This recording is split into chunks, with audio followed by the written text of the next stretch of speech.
We have to start with recent development in Indian economy.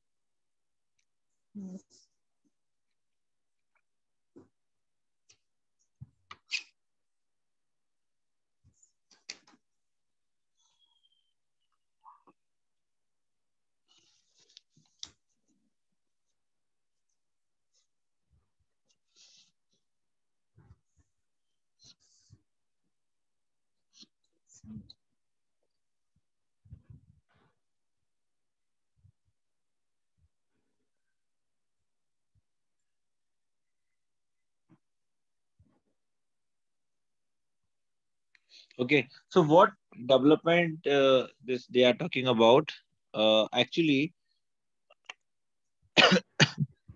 whenever India got independence in 1947, our government has started planning, and they have established planning commission in 1950, and then our India has adopted a 5-year planning. Okay, and in different 5-year plans, government has put forward different agenda. Like in first 5-year plan, government has put forward the agriculture.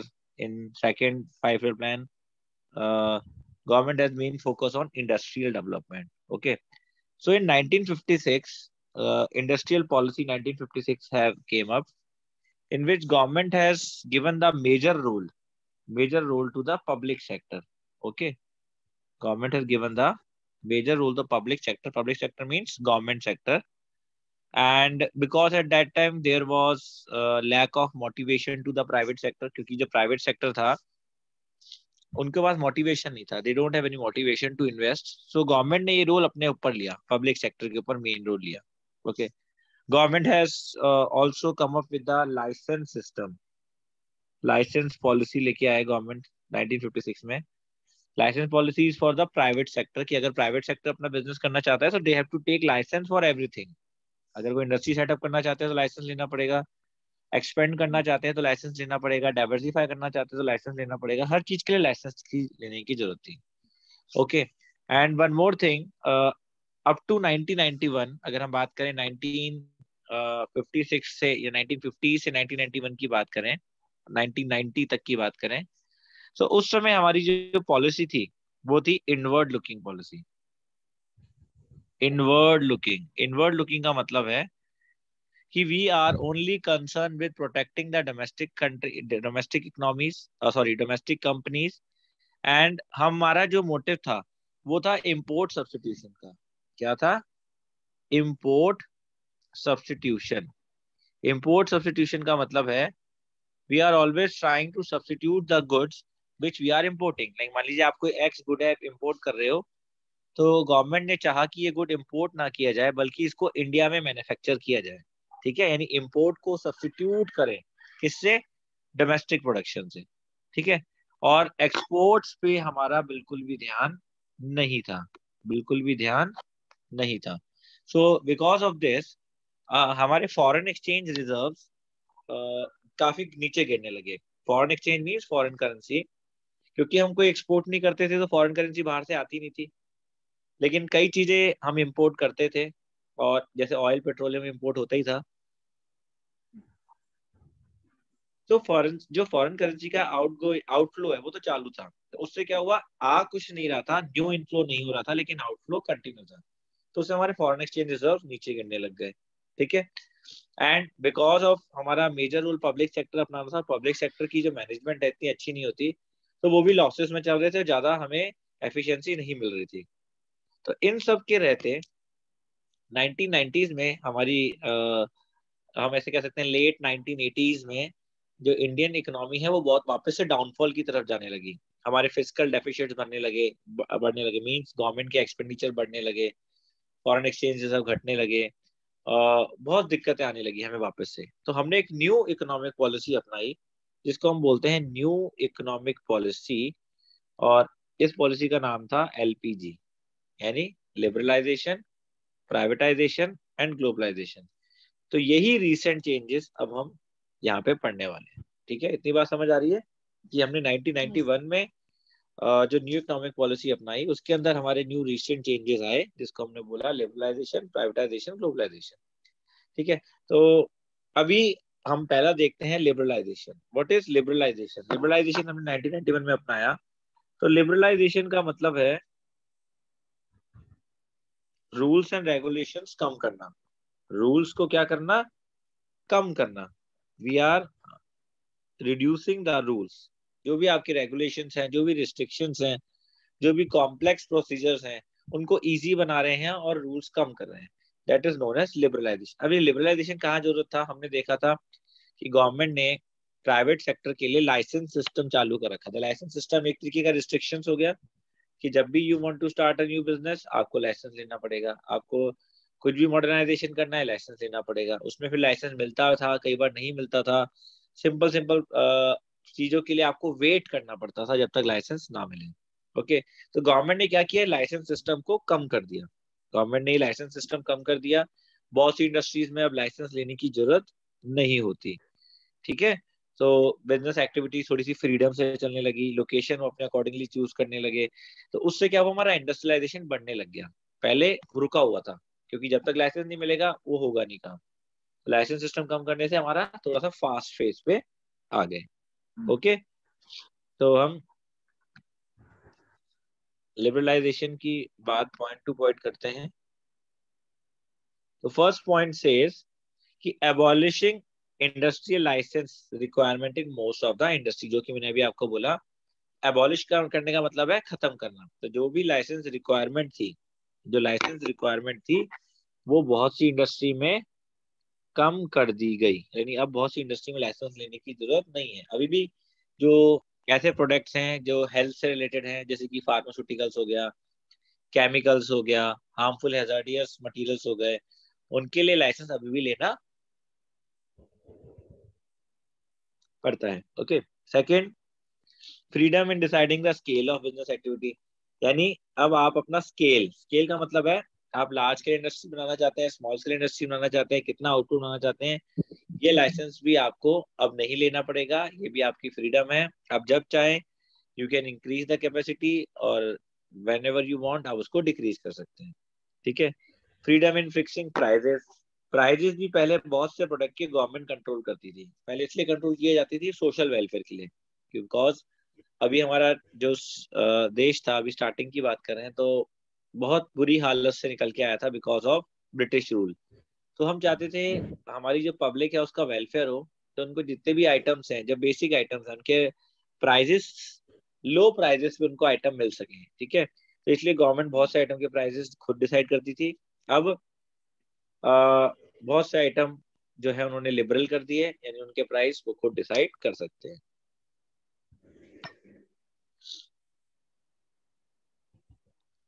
Next, procedure of import and exports, इनको भी easy बनाया गया। पहले जब हमारी inward looking strategy थी, जैसे मैंने आपको बताया, इनवर्ड लुकिंग स्ट्रेटेजी का मतलब है हमारा जो ऑप्शन होता था, हमारा जो मोटिव था, वो ये था कि जो भी चीज बाहर से इंपोर्ट हो रही है उसको इंपोर्ट ना करके इंडिया में बनाए। तो वो बाहर के इंपोर्ट, इंपोर्ट मतलब बाहर से गुड्स आना, उसको रोकने के लिए government tries to reduce the imports by imposing the quotas. Import quota लगाती थी गवर्नमेंट, यानी क्वांटिटी पे लिमिट लगाती थी। एंड इवन जो टैक्सेस होते थे इम्पोर्ट पे, वो भी काफी हाई थे। इम्पोर्ट ड्यूटी इम्पोज की जाती थी जो कि काफी हाई थी। तो जब कोई बाहर से गुड बन के आएगा, फॉर एग्जाम्पल आपने बाहर से गुड लिया, मान लीजिए 100 रुपए का, तो गवर्नमेंट ने उसने कहा कि हम इसमें 40% और टैक्स ही लगा देंगे। तो क्या हो गया? 140 रुपीज का हो गया। तो गुड क्या हो गया? इंडियन गुड से महंगा पड़ने लग गया। महंगा पड़ने की वजह से तो लोग उसको नहीं खरीदते थे और इंडियन गुड्स को ज्यादा खरीदते थे। तो इस तरीके के रिस्ट्रिक्शंस जो थे वो बाद में 1991 के बाद गवर्नमेंट ने हटा दिए। यानी इम्पोर्ट ड्यूटी कम कर दी या हटा दी, या इवन कोटास, कोटास यानी क्वांटिटी रिस्ट्रिक्शन, कि कितनी क्वांटिटी हम लगा सकते हैं। फॉर एग्जांपल, किसी एक गुड की गवर्नमेंट ने रिस्ट्रिक्ट कर दिया कि एक पर्सन 50 kg से ज्यादा बाहर से इंपोर्ट नहीं कर सकता। तो अगर आपको 100 किलो की जरूरत है तो आप 50 किलो तो बाहर से मंगा लेंगे, रेस्ट 50 आपको इंडिया से खरीदना ही पड़ेगा। तो ये सब रिस्ट्रिक्शंस बाद में हटा दी गई।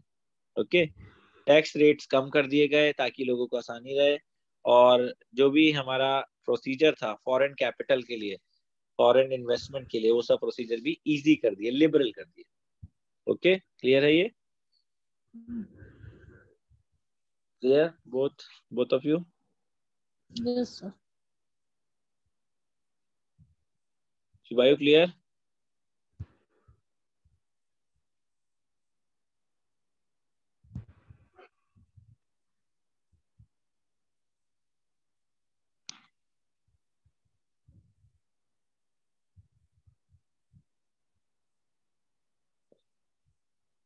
Next is privatisation.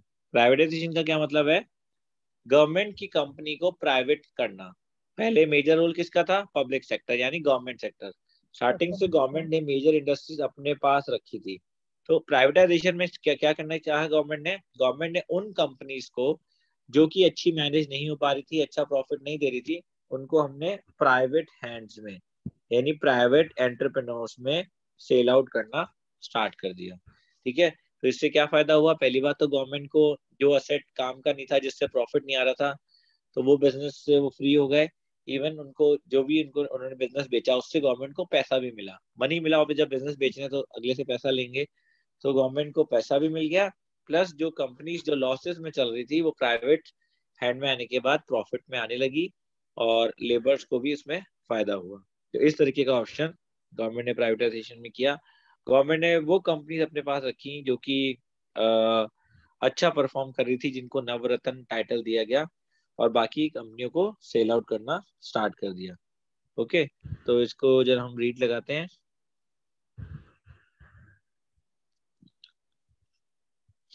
पहला पॉइंट कह रहा है reduction in the number of industries reserve for public sector. तो पहले क्या था? पब्लिक सेक्टर के लिए रिजर्व थी। कितनी इंडस्ट्री रिजर्व थी? 17 इंडस्ट्रीज रिजर्व थी। तो अब कितनी रह गई? 8। सिर्फ 8 ऐसे सेक्टर्स हैं जो कि पब्लिक गवर्नमेंट कंपनियां को ही चलाने का हक है। और पहले क्या था? 17 ऐसी इंडस्ट्रीज थी जो कि सिर्फ गवर्नमेंट चला सकती थी। ठीक है, disinvestment of shares of selected public sector industrial enterprises in order to raise resources। तो क्या किया गवर्नमेंट ने? डिसइन्वेस्टमेंट करना स्टार्ट किया। इन्वेस्टमेंट करने का मतलब होता है पैसा लगाना, और डिसइन्वेस्टमेंट करने का मतलब है पैसा विड्रॉ करना। विड्रॉ कर रहे हैं मीन सेल आउट करके उसको विड्रॉ कर रहे हैं, अपने शेयर्स बेच रहे हैं, अपने एसेट्स बेच रहे हैं, उससे गवर्नमेंट के पास पैसा आने लग गया। Third is improvement in performance through an MOU system by which management are granted greater autonomy but held accountable for the specified results। तो गवर्नमेंट ने क्या किया बाद में? जो मैनेजमेंट टीम है, जो भी आगे एक्चुअल में बिजनेस कर रहे हैं, उनको फ्रीडम दिया। फ्रीडम देने का मतलब है कि उनको एक तरीके का हम कह सकते हैं कि आप जो डिसीजंस है वो ले सकते हैं। नहीं तो क्या होता था पहले गवर्नमेंट ऑफिशियल्स में, जैसे कई कई डिपार्टमेंट है जो गवर्नमेंट डायरेक्ट कंट्रोल करती है, तो कोई भी डिसीजन लेने के लिए बहुत टाइम लगता था, क्योंकि जब तक ऊपर से परमिशन नहीं मिलेगी, या मान लीजिए कोई इस तरीके की ऑर्गेनाइजेशन है जिसमें पहले पार्लियामेंट में पास कराना पड़ता, तो कई चीजें ऐसी होती थी। लेकिन बाद में उनको फ्रीडम दिया गया कि आप अपना डिसीजन लीजिए, कंपनी चलाइए। और लेकिन उसमें ये था कि अगर कोई गलती होगी, कोई नुकसान होगा, तो उसमें आप आंसरेबल भी होगे। ठीक है, तो एक MOU साइन किया जाता था। MOU यानी मेमोरेंडम ऑफ अंडरस्टैंडिंग। ठीक है, ये बेसिकली एक अंडरस्टैंडिंग होती है कि भाई इसमें हम आपको परमिशन दे रहे हैं कि आप एक्शन ले सकते हैं, रिक्वायर्ड एक्शन ले सकते हैं। ओके, क्लियर है ये? Yes. है ना? तो एक बार आप ग्लोबलाइजेशन चलने से पहले जो recent development in Indian economy है, लिबरलाइजेशन से पहले वाला पैराग्राफ जो कि मैंने आपको वैसे समझा दिया है, एक बार रीड लगा लीजिए।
Sir, done. Okay.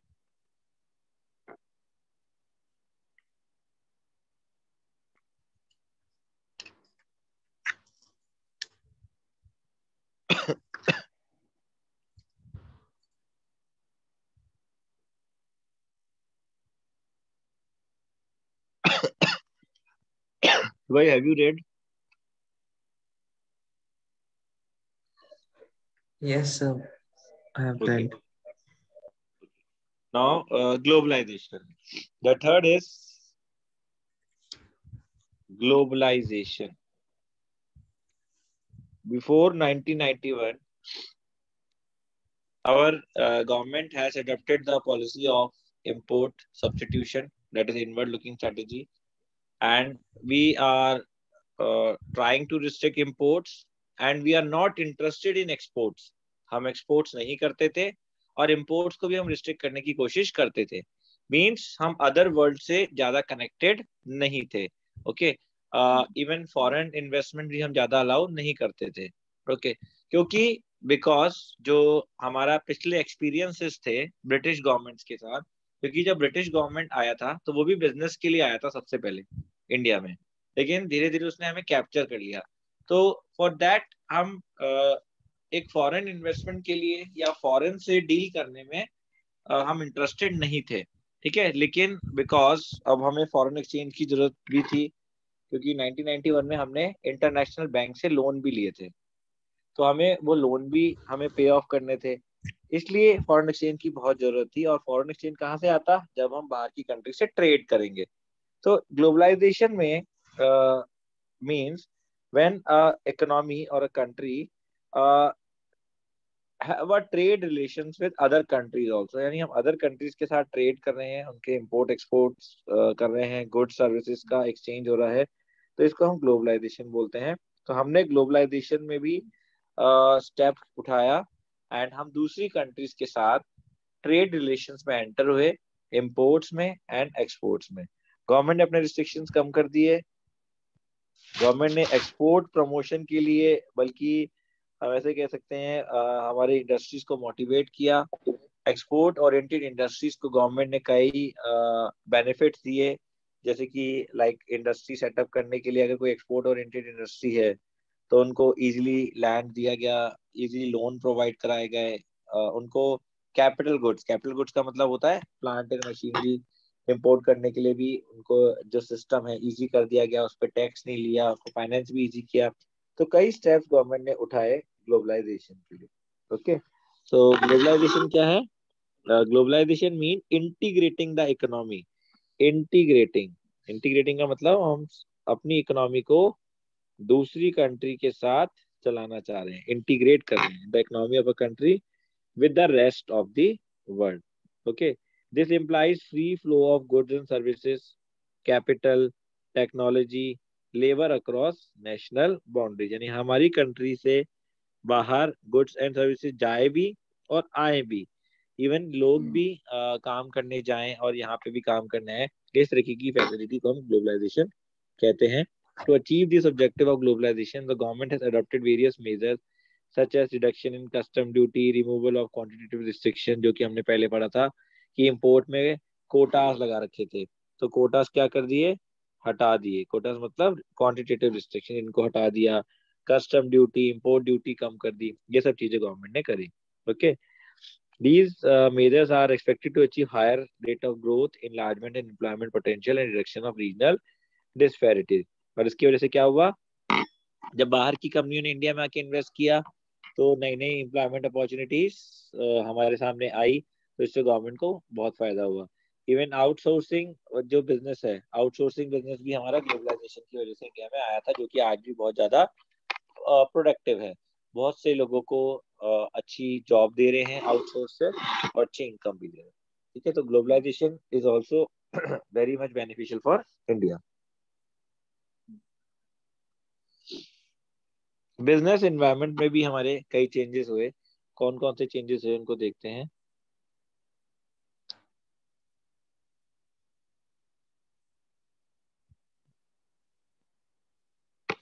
फर्स्ट, हमारा जो टेक्नोलॉजिकल एनवायरनमेंट है वो काफी चेंज हुआ। लाइक जैसे जैसे डेवलपमेंट हुआ, हमने टेक्नोलॉजी को डेवलप किया, हमने कैपिटल गुड्स को भी बाहर से भी, दूसरी कंट्री से भी इंपोर्ट किया।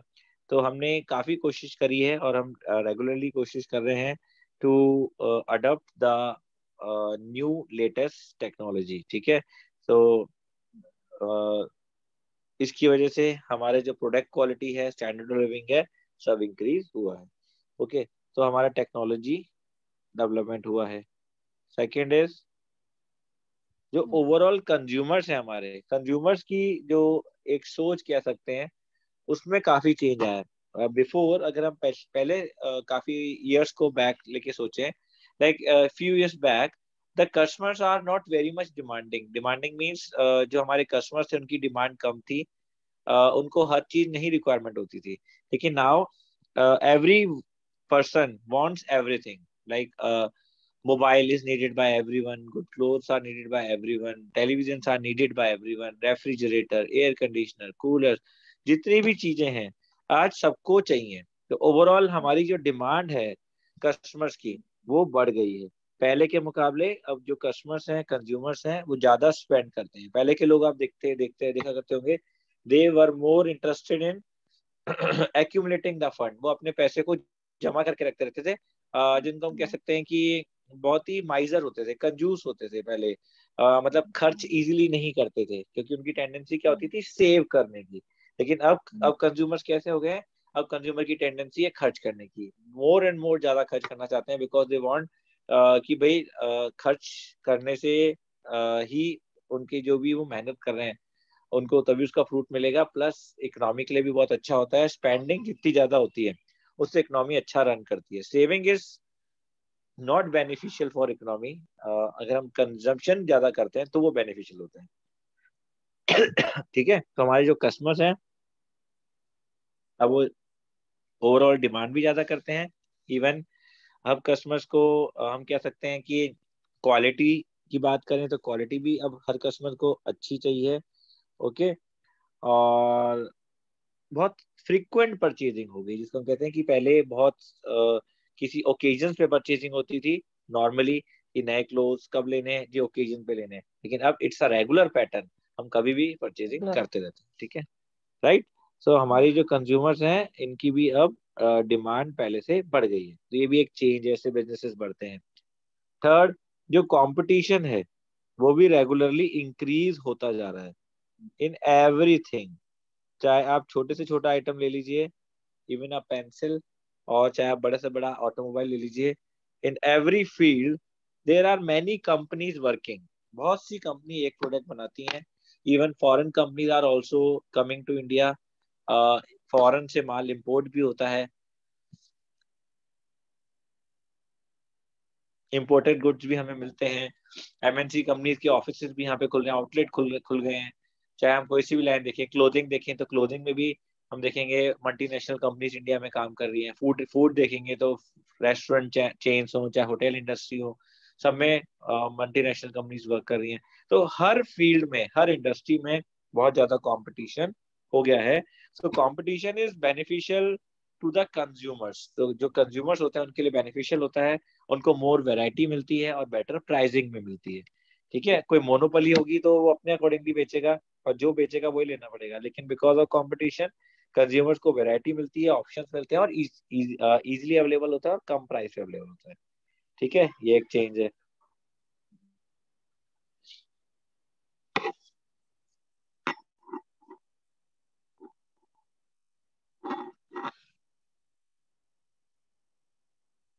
पहले जो हम कह सकते हैं कि जो पॉलिसीज होती थी, जो भी गवर्नमेंट या कंपनीज पॉलिसीज बनाते थे, तो ये जो पॉलिसीज हैं ये भी बहुत इजीली जल्दी से चेंज नहीं होती थी, लंबे समय तक, लॉन्ग टाइम तक कंटिन्यू चलती रहती थी।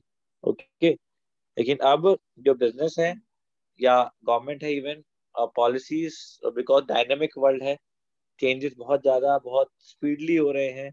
रोज कुछ न्यू टेक्नोलॉजी आ जाती है, रोज कुछ नए फायदे, रोज कुछ नए नुकसान होते रहते हैं। तो अब बिजनेस भी अपनी policies time to time change करते रहते हैं, एंड गवर्नमेंट भी। यानी अब ऐसा नहीं है कि कोई पॉलिसी बन गई तो वही चलती आ रही है। अब टाइम टू टाइम उसको रिव्यू किया जाता है और चेंजेस किए जाते हैं। Next is necessity for developing human resources. Prior to government policy changes, Indian company were managed by inadequate trained personnel. ठीक है, पहले क्या था, ज्यादातर जो बिजनेस होते थे, जो खुद ही ओनर्स होते थे, वो खुद ही मैनेज करते थे अपने काम को। लेकिन अब क्या है, अब प्रोफेशनल हायर्स किए जाते हैं हर फील्ड के लिए। सेल्स के लिए सेल्स का प्रोफेशनल हायर किया जाएगा, डिजाइनिंग के लिए डिजाइनिंग का प्रोफेशनल हायर किया जाता है। यानी अब बहुत स्पेशलाइजेशन हो गया है, because of professionalisation of courses also. Courses भी प्रोफेशनलाइजेशन हो गए हैं, लोगों को अलग अलग तरीके की पढ़ाई पढ़ाई जाती है। बेसिकली एक ह्यूमन रिसोर्स डिपार्टमेंट, एक अलग डिपार्टमेंट हो गया है किसी भी कंपनी के लिए, जिसका काम ही क्या है, ह्यूमन रिसोर्स को डेवलप करना, उनको हायर करना, उनको चेंज करना। तो ये सारे काम एक स्पेशलाइजेशन फील्ड हो गया है ह्यूमन रिसोर्स। तो before it was not like that. पहले जो काम होते थे वो सिंगल पर्सन ही बहुत सारे काम संभालते थे, स्पेशलाइजेशन नहीं होता था। अब ज्यादा स्पेशलाइजेशन हो गया है, उनको proper training, development, regular update करना, ये सब चलता है। क्लियर? तो ये सब चेंजेस हैं जो ओवरऑल हम बिजनेस एनवायरनमेंट में देखते हैं। आप देख ही सकते हैं कि पहले के जो बिजनेसेस थे अब के जो बिजनेस में बहुत फर्क आ गया है। ठीक है, पहले बिजनेस लिमिटेड होते थे, अब ऑनलाइन होने की वजह से बिजनेसेस का एक तो मार्केट बढ़ गया है, उनका स्पैन बढ़ गया है, काम करने का तरीका बदल गया है। पहले ओवरऑल मैन्युअल काम होते थे, अब सब कुछ कंप्यूटराइज हो गया है, सब कुछ सॉफ्टवेयर से होने लग गया है। तो बहुत से चेंजेस हम रेगुलरली देखते हैं। पहले शॉपिंग क्या होती थी, आपको जाना पड़ता था, अब शॉपिंग आप घर बैठे बैठे क्लिक से कर सकते हैं। आप क्लिक करते रहते हैं, माल वापस आ जाता है, आया, आपको पसंद नहीं आया, आपने वापस भेज दिया, फिर आ गया। तो पूरा पैटर्न बदल गया है। ठीक है, तो बहुत से चेंजेस हम देखते हैं। क्लियर है ये?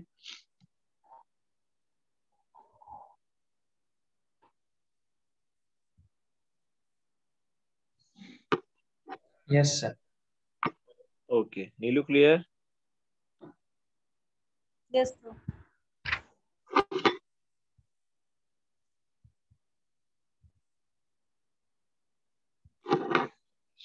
नाउ हम देखेंगे social responsibility of business.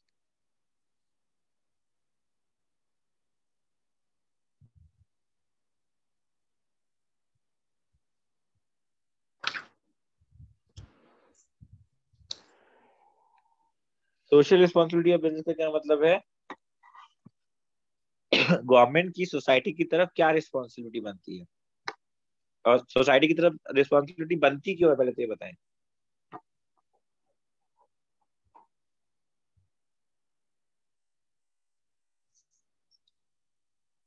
Social responsibility का मतलब मीन सोसाइटी के लिए कुछ रिस्पॉन्सिबिलिटी होना, कुछ रिस्पॉन्सिबल होना, मीन्स कुछ बेनिफिट्स देना सोसाइटी को। और ये बेनिफिट्स क्यों देने चाहिए? बिकॉज जो बिजनेस है वो ऑपरेट किसके अंदर हो रहे हैं? सोसाइटी के अंदर हो रहे हैं। आज कोई भी बिजनेस अगर फ्लोरिश कर रहा है तो किसके बेस पे फ्लोरिश कर रहा है? कस्टमर्स के बेस में, कि कस्टमर्स अगर उनसे माल खरीदते हैं तब जाके उनका बिजनेस हो रहा है, then they are making profits. So customers are a part of society. So every society is very much needed for business, क्योंकि सोसाइटी होगी तब बिजनेस चलेंगे, क्योंकि बिजनेस किससे चलते हैं? Goods and services sold out करने से। और सोल्ड आउट कर रहे हैं तो उनको खरीद कौन रहा है? This society only. तो इसलिए उनकी एक रिस्पॉन्सिबिलिटी बनती है। सेकेंडली दे आर, कोई भी बिजनेस हो रहा है तो रिसोर्सेज भी ले रहे हैं, तो रिसोर्सेज भी कहाँ से आ रहे हैं? वो भी सोसाइटी से आ रहे हैं। चाहे वो मैनमेड रिसोर्सेज हैं, चाहे वो नेचुरल रिसोर्सेज हैं, चाहे वो ह्यूमन रिसोर्स हैं, सब सोसाइटी से आ रहे हैं। ओके। एंड कुछ नुकसान भी सोसाइटी को होते हैं। Some problems are also being faced by the society, like pollution. अब आपकी कोई इंडस्ट्री है, अब उस इंडस्ट्री से धुआं निकल रहा है तो वो क्या कर रहा है? वो पॉल्यूशन कर रहा है। तो ये जो पॉल्यूशन है ये एक्चुअल में बियर कौन कर रहा है? सोसाइटी बियर कर रही है। भाई प्रॉफिट तो आप कमा रहे हो, you are making the profit, but society is also facing the problem of pollution because of your industry. तो जब वो आपकी वजह से प्रॉब्लम में आ रहे हैं तो आपका कुछ रिस्पॉन्सिबिलिटी बनती है कि आप उनके लिए कुछ अच्छा करें। ठीक है, you should do something good. अब क्या अच्छा कर सकते हैं बिजनेसेस?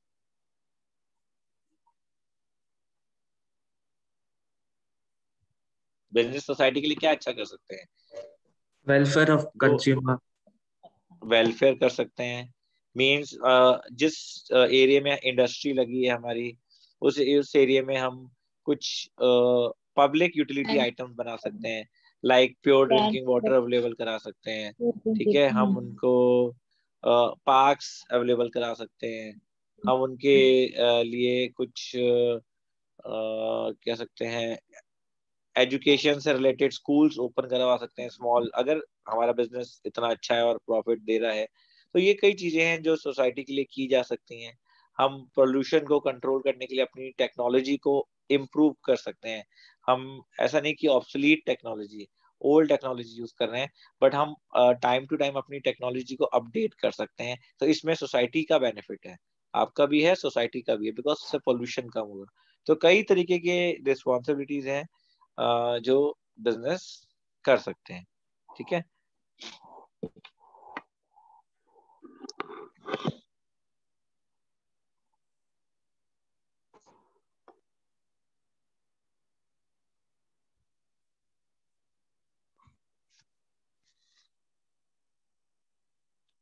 तो पहला जो हमारा बेनिफिट बोल रहा है हमारी बुक के अकॉर्डिंगली, ये पहला बेनिफिट बोल रहा है कि आपको सोसाइटी के लिए कुछ अच्छा क्यों करना है?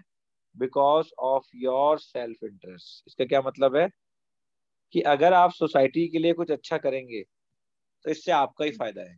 It is your self interest, मतलब आप you are doing something good to the society, but ultimately that good will come to you.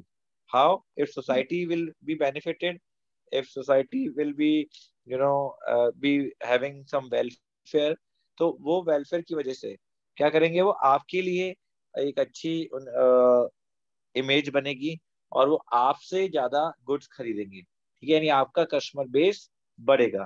तो फायदा इसमें अल्टीमेटली किसका है? आपका ही है, मीन्स कंपनीज का ही है। If company will do something good, then the benefit will ultimately come to them. Okay.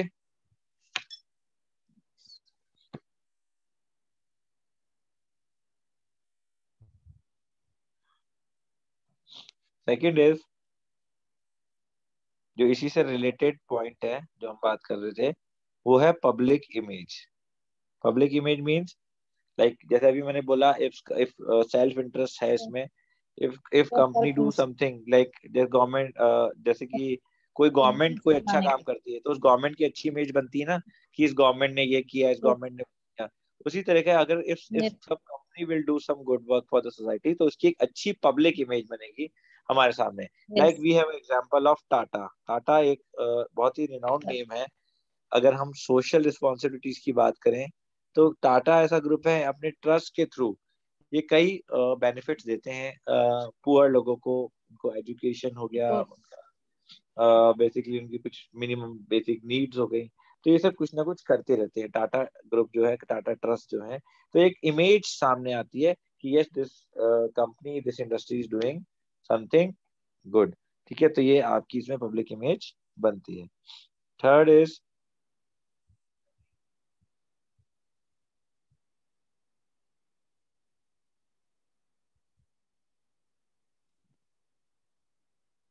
Social awareness. Social awareness का क्या मतलब है?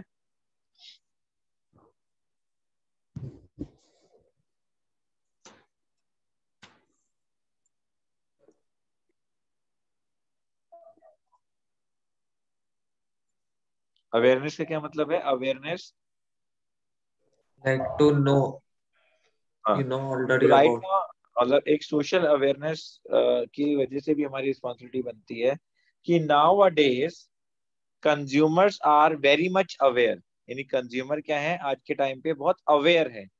They know, they what they know कि these companies which are running, they have got some duty, like वो हमें एक अच्छी quality का गुड प्रोवाइड कराएं, उनको कुछ क्वालिटी स्टैंडर्ड्स मेंटेन करने जरूरी हैं, और रीजनेबल प्राइस लें, और वो कोई हमसे चीट ना करें। तो ये सब चीजें वो ऑलरेडी अवेयर हैं। ठीक है, तो जितनी भी रेपुटेड कंपनी है, बड़ी कंपनी है, तो उनका ये भी एक तरीके की सोशल रिस्पॉन्सिबिलिटी है कि आप जो गुड्स प्रोवाइड करा रहे हो कस्टमर को, तो वो गुड क्या होना चाहिए? एक अच्छी क्वालिटी का होना चाहिए, रीजनेबल गुड क्वालिटी का होना चाहिए। आप जितना उनसे चार्ज कर रहे हैं, फॉर एग्जाम्पल आप उनसे किसी आइटम का 100 रुपीज चार्ज कर रहे हैं, तो at least quality of the goods 100 rupees को जस्टिफाई करना चाहिए। और अगर आप उससे 1000 रुपए चार्ज कर रहे हो, तो उस quality of goods 1000 he justify करना चाहिए। मतलब क्वालिटी प्राइस के अकॉर्डिंगली होनी चाहिए। इट डजेंट मीन कि आप चीज तो आप प्राइस तो ले रहे हैं 1000 का और उनको क्वालिटी दे रहे हैं 100 रुपए की, तो ये गलत है। ये भी एक तरीके की रिस्पॉन्सिबिलिटी में ही आता है कि आप उनको राइट क्वालिटी ऑफ गुड दें, आप उनको अच्छा गुड दें, सही सप्लाई दें, अच्छे इनपुट यूज करें, कोई भी हैजार्डियस आइटम यूज ना करें। ठीक है, because customer is already very much aware. उसको ऑलरेडी पता है कि और कौन कौन सी कंपनीज हैं जो गुड्स अच्छा प्रोवाइड कर सकती हैं, कौन कौन से कंपटीशन है। तो ये, और अगर आप उनको अच्छी क्वालिटी का गुड नहीं देंगे तो they can go against you in court also. आजकल कंज्यूमर कोर्ट्स भी होते हैं। तो ये भी एक इसलिए रिस्पॉन्सिबिलिटी कि कंज्यूमर ऑलरेडी अवेयर है, आप अगर उनका बेनिफिट नहीं करेंगे तो वो आपके खिलाफ कोर्ट में जा सकते हैं, कंज्यूमर प्रोटेक्शन कोर्ट में जा सकते हैं। Okay,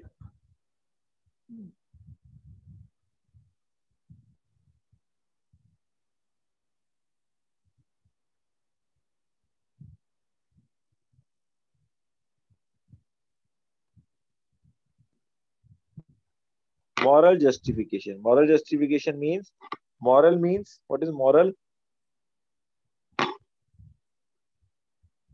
Like what you have learned. Like what we should do, है ना, जो सही है, the thing which is right, उसको हम बोलते हैं मॉरल। तो ये एक मॉरल है, मॉरली भी एक जस्टिफिकेशन है, बिकॉज बिजनेस सोसाइटी से सब कुछ ले रहे हैं। They are taking human resource from the society, they are taking physical resource from the society, and capital यानी मनी, ये भी कहाँ से आ रहा है? सोसाइटी से आ रहा है। Everything is coming out of the society. से मॉरली भी मेरी ड्यूटी बनती है, एक बिजनेस की ड्यूटी बनती है कि वो बदले में उनका कुछ बेनिफिट करें, क्योंकि इतना हम प्रॉफिट कमा रहे हैं सोसाइटी की वजह से। तो मॉरल जस्टिफिकेशन भी क्या कहता है कि जब आप सोसाइटी से सब कुछ ले रहे हैं, you are because of the society, तो सोसाइटी में आपको देना ही चाहिए। तो ये आपका एक मॉरल ड्यूटी है, मॉरल जस्टिफिकेशन, अगर आप ऐसा करते हैं। ओके,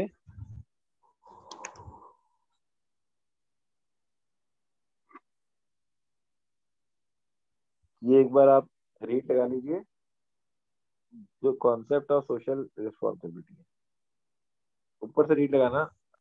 सोशल रिस्पॉन्सिबिलिटी यहाँ से स्टार्ट हो रहा है। Social responsibility.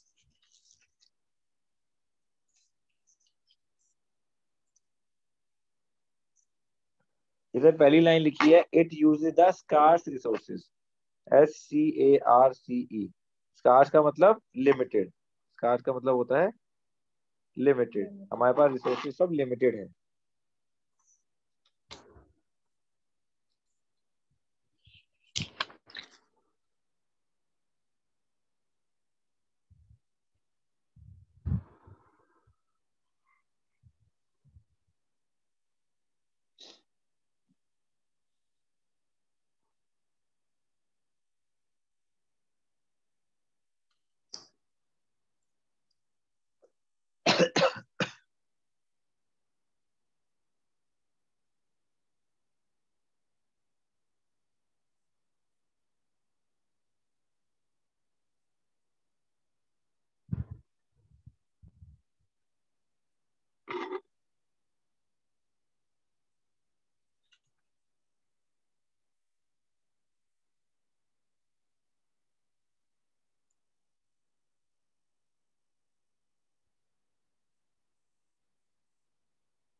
इसमें लिखा हुआ है एडल्ट्रेटेड प्रोडक्ट्स। एडल्ट्रेटेड प्रोडक्ट्स क्या होते हैं?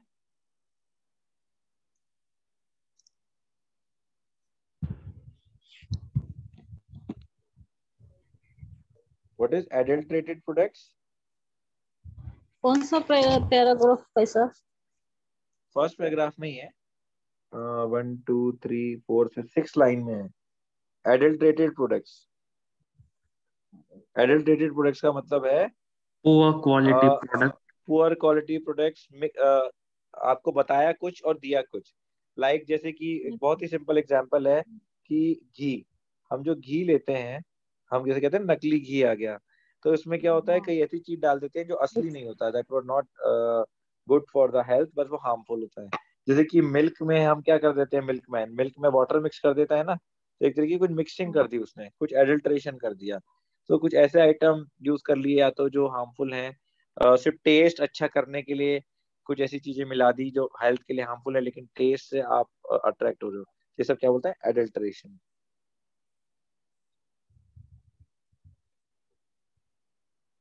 Giving misleading advertisement.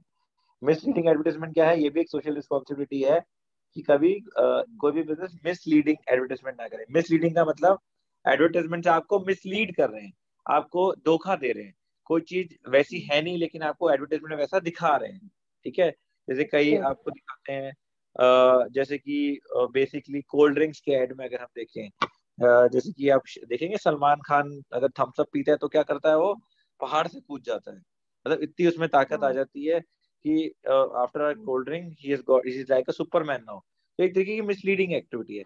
अब हम एज अ एडल्ट या ये बात समझ सकते हैं, लेकिन जो छोटे बच्चे होते हैं, जो चिल्ड्रंस होते हैं, जो अभी या बहुत यंग एज में है, वो इससे गलत या मिसलीड हो जाते हैं, और sometime they also try to jump from तो सम जम। हायर प्लेस की ठीक है मैंने कोल्ड ड्रिंक पी लिया तो मुझे कुछ नहीं होगा। सो ये एक बहुत सोसाइटी के लिए हार्मफुल है, स्पेसिफिकली चिल्ड्रंस के लिए बहुत हार्मफुल है। तो इस तरीके की यस मिसलीड नहीं होना चाहिए, यस राइट? यस तो ये it is the responsibility of the business to not to do this. इस तरीके की एडवर्टाइजमेंट ना करें। ठीक है, तो ये आप लोग रीड लगा के आना जहां तक हमने पढ़ा है, फिर कल इसको आगे बढ़े। Okay. one more the exim means what? exim policy. Exim is import export policy. Exim Yeah, policy किसकी okay. होती है, इंपोर्ट एक्सपोर्ट।